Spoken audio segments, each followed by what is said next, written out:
Olá, irmãos! Sejam bem-vindos à Escola Bíblica da Primeira Igreja Batista de Irajá.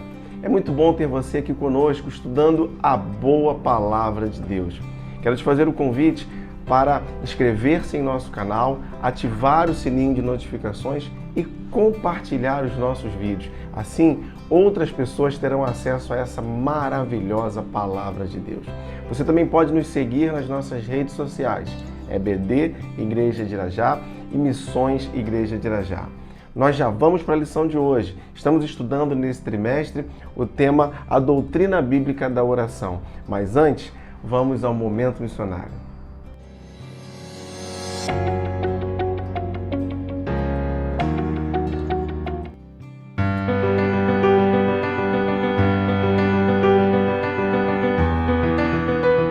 Nosso Brasil é uma terra linda e, como toda grande nação, possui grandes desafios. Desde 1907, os diversos projetos sociais de missões nacionais levam dignidade a milhares de brasileiros de norte a sul e aos estrangeiros que procuram refúgio em nosso país. Em 2019, sem receber nenhum recurso dos programas governamentais, Missões Nacionais realizou ações evangelísticas, socioassistenciais e humanitárias em mais de 400 projetos por todo o Brasil, graças ao sustento de parceiros e ao trabalho de 912 missionários e de milhares de voluntários. Os projetos de missões nacionais para crianças e adolescentes têm o intuito de garantir proteção integral à infância e à juventude. O Viver é um programa socioassistencial que visa o desenvolvimento integral de crianças e adolescentes por meio da convivência e do fortalecimento de vínculos e do discipulado cristão, que em 2019 atendeu mensalmente a mais de 8.000 crianças em todo o Brasil.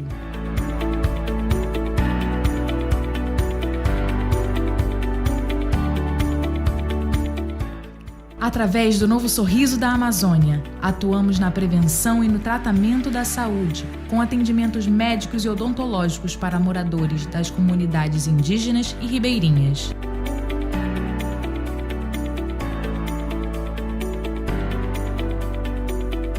Já na Cristolândia Criança e nos lares batistas Davi Gomes e FF Sorém, Missões Nacionais realiza o serviço de acolhimento institucional. Em parceria com o Ministério da Cidadania, o Alto Comissariado da ONU para Refugiados, a Força Aérea Brasileira, igrejas e outras instituições, Missões Nacionais têm promovido a interiorização de venezuelanos no Brasil, por meio da Missão Brasil-Venezuela em Roraima,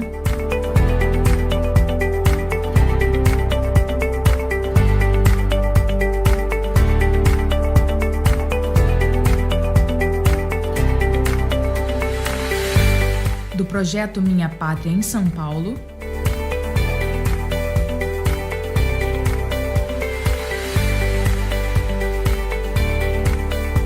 e do programa Igreja Acolhedora.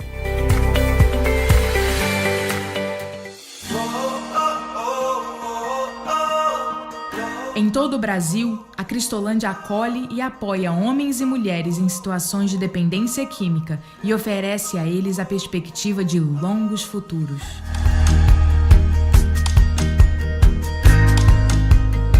Em 2019, quando completou 10 anos, a Cristolândia prestou serviços socioassistenciais e de acolhimento a mais de 176.000 pessoas.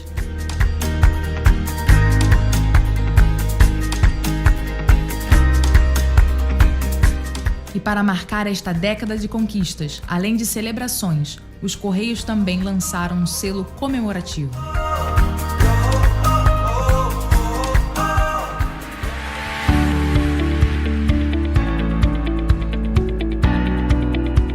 A Rede de Ação e Desenvolvimento Social promove atividades de assistência e desenvolvimento social e, graças ao seu empenho, vem recebendo o reconhecimento de lideranças em todo o Brasil.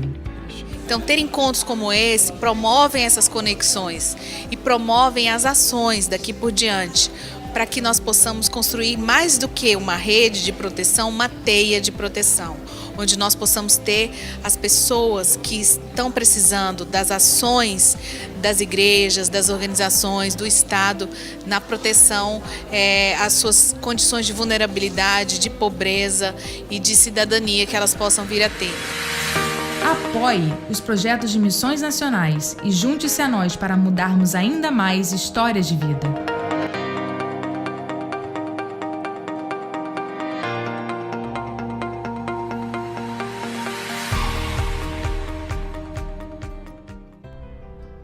O título da lição de hoje é Oração e Restauração. Segundo o livro de Crônicas, no capítulo 7, versos 14 e 15, diz o seguinte: Se o meu povo, que se chama pelo meu nome, se humilhar e orar, buscar a minha face e se afastar dos seus maus caminhos, dos céus o ouvirei, perdoarei os seus pecados e curarei a sua terra. De hoje em diante, os meus olhos estarão abertos e os meus ouvidos atentos às orações feitas nesse lugar. Aqui nós temos uma promessa muito preciosa da palavra de Deus. Após a inauguração do templo, construído por Salomão, isso após um período de 22 dias de celebração, Salomão agora ele está só. Ele está pensando sobre o seu reinado e nesse momento, então, o Senhor se dirige até ele. Aqui o Senhor ele dá uma preciosa promessa para aquele povo, que é a de restaurar a nação. Isso uma vez que seria resultado da oração daquele povo. Uma nação precisa de restauração? Sim. Assim como nós adoecemos e carecemos de remédio, a nação também pode adoecer e carecer de remédio. E aqui nós não estamos dizendo de adoecer economicamente. Essa é uma das formas. Mas uma nação pode estar adoecida em meio à violência, corrupção, mentira, injustiça. Mas então, diante de situações ruins que fazem a nação adoecer, como nós podemos proceder? A primeira coisa que nós devemos perceber nesse texto é a questão da convocação que o Senhor faz ao povo de Deus. O texto diz assim: se o meu povo, que se chama pelo meu nome. Perceba que há uma convocação exclusiva àquele povo que é propriedade de Deus. Mas a pergunta então que nós devemos fazer é: quem é o povo de Deus? Jesus, ele passa por uma situação semelhante onde essa questão é levantada. Mateus capítulo 12, versos do 47 até o 50, diz assim: Alguém lhe disse: Tua mãe e teus irmãos estão lá fora e querem falar contigo. Quem é minha mãe e quem são os meus irmãos? Perguntou ele. E estendendo a mão para os discípulos, disse: Aqui estão minha mãe e meus irmãos.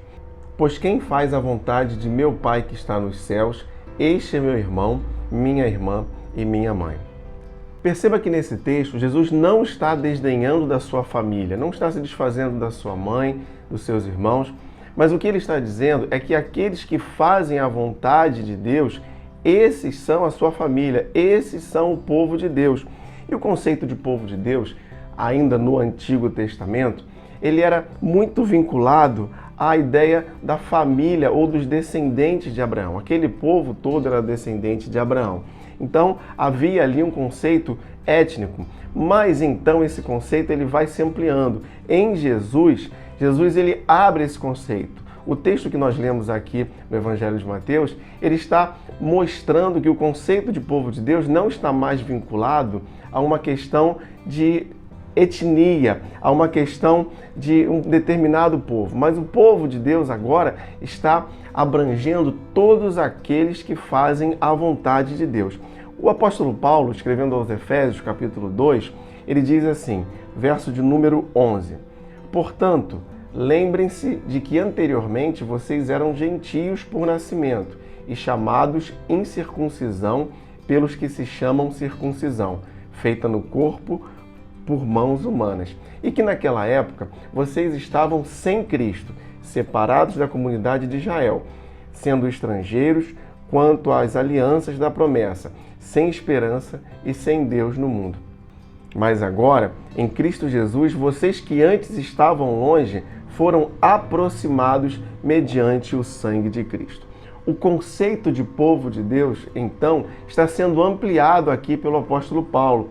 E no mesmo texto, o verso de número 19 até o 21 vai dizer: portanto, vocês já não são estrangeiros nem forasteiros, mas concidadãos dos santos e membros da família de Deus, edificados sobre o fundamento dos apóstolos e dos profetas, tendo Jesus Cristo como pedra angular, no qual todo edifício é ajustado e cresce para tornar-se um santuário de Deus. Perceba então que o conceito de povo de Deus, agora, ele não é mais vinculado a uma etnia, a uma raça, a uma cultura, a uma geografia. Mas tanto Jesus amplia esse conceito, e aqui o apóstolo Paulo, no texto que nós lemos aos Efésios, está explicando que o povo de Deus são aqueles que fazem a vontade de Deus, são aqueles que estão ligados ao Senhor através de Cristo, como o texto que nós lemos aqui. Portanto, vocês já não são estrangeiros, então vocês mudaram a sua natureza. Agora vocês estão fazendo parte desse povo. O verso de número 13 diz: mas agora em Cristo Jesus, vocês que antes estavam longe foram aproximados mediante o sangue de Cristo. O sangue de Cristo nos faz povo de Deus. Esse é o critério. Então, se esse é o critério, nós somos o povo de Deus, então nós somos chamados a orar quando a nossa nação adoece. Aquela promessa lá de 2 Crônicas, capítulo 7, verso 14, ela se aplica também a nós enquanto povo de Deus. Então, quando a nação adoece, todos nós que estamos em Cristo devemos tomar algumas atitudes. A primeira, humilhar-se. Se o meu povo que se chama pelo meu nome se humilhar. O primeiro passo, então, é humilhar-se, reconhecer os pecados, admitir a arrogância, deixar de lado a altivez e submeter-se a Cristo. Porque então a resposta que a nação precisa, a resposta que nós precisamos, ela virá não por merecimento, mas ela virá à medida que nós abrimos mão do nosso eu, nos humilhamos e nos submetemos a Cristo. Salmo de número 51, verso 17, diz: os sacrifícios que agradam a Deus são um espírito quebrantado, um coração quebrantado e contrito, ó Deus, não desprezarás. O Senhor não despreza o coração que se quebranta, que se humilha diante dele. Então a primeira atitude que nós devemos tomar é a atitude de humilhar-se. Segundo ponto, nós devemos aprender a depender de Deus. O texto diz que se humilhar e orar. Então, o povo de Deus precisa ser um povo voltado para a oração. Orar é pedir ajuda, é declarar a dependência de Deus, entendendo que nós não fazemos nada por nós mesmos, mas nós devemos depender exclusivamente de Deus. Então, como nós devemos orar? Primeiro, nós precisamos aprender a orar por todas as coisas. Filipenses capítulo 4, verso de número 6 diz: não andeis ansiosos por coisa alguma, mas em tudo, pela oração e súplicas e com ação de graças, apresentem os seus pedidos a Deus. Não há nenhuma área de nossa vida que deva ficar fora das mãos do Senhor. Nós temos que apresentar todas as áreas da nossa vida e declarar a dependência delas ao Senhor. Então, nós precisamos, como eu disse, aprender a orar por todas as coisas, colocando todas nas mãos do Senhor. Mas nós também precisamos aprender a nos submeter à mediação de Jesus. Como assim? O Evangelho de João, capítulo 16, verso 23, na parte B, vai dizer: eu lhes asseguro que meu Pai lhes dará tudo o que pedirem em meu nome. Nós devemos orar a Deus em nome de Jesus. Isso pelo que Jesus fez por nós lá na cruz do Calvário. O Evangelho de João, ainda em seu capítulo 14, vai dizer assim: e eu farei o que vocês pedirem em meu nome, para que o Pai seja glorificado no Filho. Nossas orações sempre devem glorificar o Pai. Tudo aquilo que nós pedimos, que nós levamos ao Senhor em oração, deve visar a glorificação do Pai. E nós também precisamos aprender a esperar uma resposta e perseverar. Efésios capítulo 6, verso 18, diz assim: orem no Espírito em todas as ocasiões, com toda a oração e súplica. Tendo isso em mente, estejam atentos e perseverem na oração por todos os santos. O apóstolo Paulo aqui está nos ensinando que nós devemos estar atentos e ser perseverantes em oração. Então, nós vimos que nós devemos orar por todas as coisas, nós precisamos aprender a nos submeter à mediação de Jesus e nós também precisamos aprender a esperar por uma resposta e perseverar. Recapitulando, nós já vimos que quando uma nação adoece, o povo de Deus ele deve humilhar-se e deve depender de Deus. Mas o povo de Deus também deve buscar a presença de Deus. O texto diz: e buscar a minha face. Mais do que uma bênção, nós devemos estar buscando o Senhor da bênção. Mais do que algo que eu possa alcançar, eu devo voltar os meus olhos para o Senhor em oração. Mateus 6, verso 33, diz que nós devemos buscar primeiro o reino de Deus e toda a sua justiça, e todas as demais coisas vos serão acrescentadas. Então, nós precisamos buscar primeiro a Deus, porque quando assim fazemos, nós recebemos tudo o que precisamos. E aí é interessante que algumas pessoas tentam impor a Deus. Algumas pessoas tentam determinar alguma coisa a Deus, como se Deus, o Todo-Poderoso, pudesse ficar refém da minha vontade. O Senhor, Ele é soberano sobre todas as coisas, sobre todas as pessoas, sobre tudo que há. Ele é o Criador disso tudo, Ele tem todo o poder. Então, o melhor que eu posso querer é estar submisso à vontade do Senhor. Por isso, eu devo sempre buscar a presença de Deus. E também, como quarto ponto, nós devemos lembrar de quem Deus é, de quem nós somos e do que só Deus é capaz de fazer. O texto diz assim: e se afastar dos seus maus caminhos. Nós precisamos nos afastar dos maus caminhos. Mas espera aí, aqui o texto parece que está falando para pessoas ruins, pessoas que fazem maldade. Não! O texto de Crônicas está falando para o povo de Deus. Então, como é que o povo de Deus tem que se afastar dos seus maus caminhos? Isaías capítulo 17, versos 9 e 10. E tudo será desolação, porque vocês se esqueceram de Deus, do seu Salvador, e não se lembraram da rocha, da fortaleza de vocês. Todas as vezes que nós esquecemos de Deus, nós passamos a andar por maus caminhos. Então, nós precisamos nos afastar desses maus caminhos e sempre estar com os olhos voltados para o Senhor. Nós precisamos orar. Por quê? Porque nós devemos nos lembrar todos os dias de quem nós somos, de quem Deus é e do que só Ele é capaz de fazer em nossa vida, em nossas famílias, em nossa nação. O Senhor, Ele é todo poderoso para sarar todas as nossas necessidades, na minha vida, na minha família, na nossa nação. Só Deus, Ele pode e deve ser a nossa rocha. O quinto ponto da lição de hoje diz: ter certeza de que Deus ouve, perdoa e cura. É muito interessante porque o texto vai dizer: dos céus eu ouvirei, perdoarei o seu pecado e curarei a sua terra.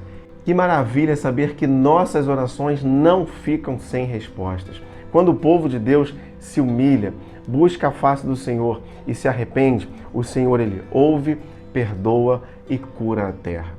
Nós, então, que somos povo de Deus, nós temos um papel fundamental no processo de restauração. Eu quero contar aqui uma história que eu e minha esposa vivemos quando visitamos uma comunidade chamada Pindobal, isso na Amazônia. Chegamos lá após 17 horas de barco partindo de Manaus. Lá nós encontramos dois missionários radicais, o Marcos e o Carlos. E ali, através daquele trabalho, daquela missão batista que estava ali implantada, aquelas pessoas ou aquelas famílias, eram cerca de 9 famílias que moravam naquela comunidade já haviam conhecido a Cristo. Então a maioria daquela comunidade era uma comunidade cristã. E nós não visitamos apenas Pindobal, visitamos outras comunidades, mas em Pindobal havia uma diferença. Como aquele povo era um povo que já havia entregue a sua vida a Jesus em sua maioria, eles eram um povo que oravam e eram um povo que participavam de campanhas missionárias. Então aquele povo estava fazendo a diferença naquele lugar. E mesmo com todas aquelas carências, com todas aquelas dificuldades, havia um ar diferente naquela comunidade. Havia um sentimento diferente. E como eu disse, nós visitamos outras comunidades que tinham até mais recursos, mas essas outras comunidades não tinham aquilo que aquela comunidade ali em Pindobal tinha. A presença transformadora do Senhor. Eles estavam experimentando e estão experimentando até hoje o poder transformador do Senhor em suas vidas. Então, queridos, eu concluo aqui lembrando que só Deus é a nossa rocha e fortaleza. E nós, como povo de Deus, devemos prosseguir firmes, intercedendo pela nossa nação. Vamos orar, vamos falar com Deus. Senhor, eu te dou graças pela tua palavra, que nós, como povo de Deus, tenhamos o compromisso de interceder pela nossa nação. Oramos pela nossa nação, pedindo que em todas as esferas haja a atuação do teu poder, o poder que transforma. Assim nós oramos em nome de Jesus. Amém. E se você gostaria de enviar a sua dúvida ou seu comentário sobre a lição de hoje, você pode fazer isso através do nosso e-mail ou das nossas redes sociais. Não se esqueça de inscrever-se em nosso canal, ativar o sininho de notificações e compartilhar os nossos vídeos para que outras pessoas tenham acesso à boa palavra de Deus. Você também pode nos seguir nas nossas redes sociais, EBD Igreja de Irajá e Missões Igreja de Irajá. Muito obrigado por você estar conosco aqui na Escola Bíblica da Primeira Igreja Batista de Irajá. E não se esqueça, leia, estude, entenda a Bíblia.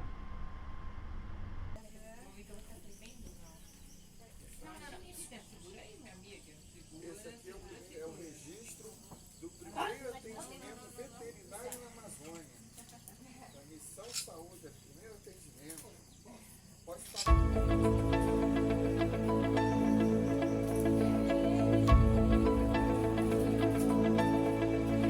A esperança de salvação está na cruz do Rei Jesus. Por sua graça encontro paz e ao perdido vida traz. Da escravidão me libertou, os meus pecados Jesus levou. O que eu tenho